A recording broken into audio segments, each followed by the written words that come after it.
बस एक खुदा नहीं होती वरना माँ क्या नहीं होती। चलती फिरती हुई आंखों से अज़ां देखी है मैंने, जन्नत तो नहीं देखी है माँ देखी है। कभी सोचा है हर बात पे गुस्सा, हर लम्हे एक स्ट्रेस। लोग कहते हैं माँ ओवर रिएक्ट करती है, लेकिन माँ का गुस्सा अक्सर गुस्सा होता ही नहीं, वो अंदर की थकान निकलती है और थकान से निकलती हुई एक आवाज होती है। रोज सबसे पहले उठती है, सबके लिए सब कुछ तैयार करती है, लेकिन खुद कभी अपने लिए वक्त नहीं निकालती।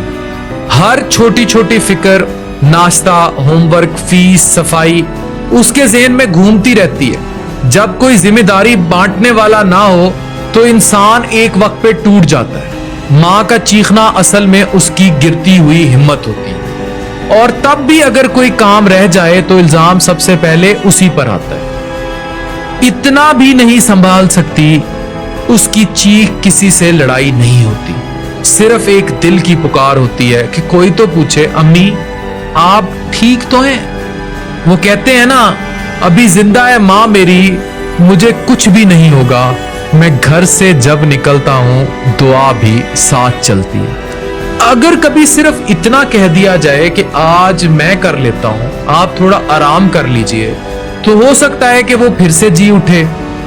माँ ने हर वक्त सबके लिए जिया है, सिर्फ अपने लिए कभी नहीं। अपनी माँ को सिर्फ इज्जत नहीं, समझ और एहसास भी दिलाओ। क्या पता एक जुमला अम्मी आप थक गई होंगी उसके लिए सबसे बड़ी राहत बन जाए। बस एक खुदा नहीं होती वरना माँ क्या नहीं होती। माँ आपकी दुश्मन नहीं होती।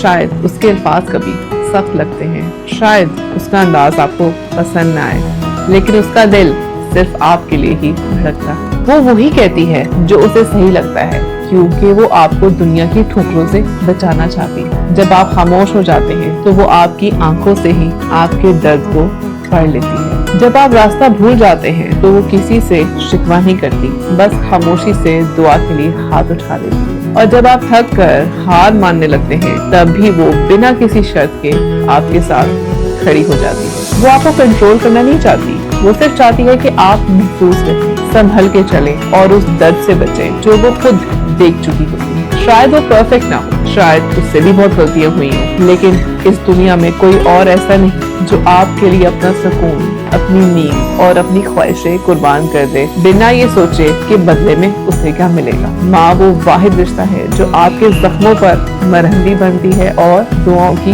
ढाल भी। वो आपकी कामयाबी पर फख्र करती है, लेकिन आपकी नाकामी पर आपसे भी ज्यादा टूट जाती है। इसीलिए अगली बार जब वो आपको टोके तो समझने की कोशिश करिएगा, या किसी बात पर टोक दे तो जरा रुक कर सोचिएगा कि वो आपको रोक नहीं रही, वो आपको बचा रही थी। बस एक खुदा नहीं होती वरना माँ क्या नहीं होती।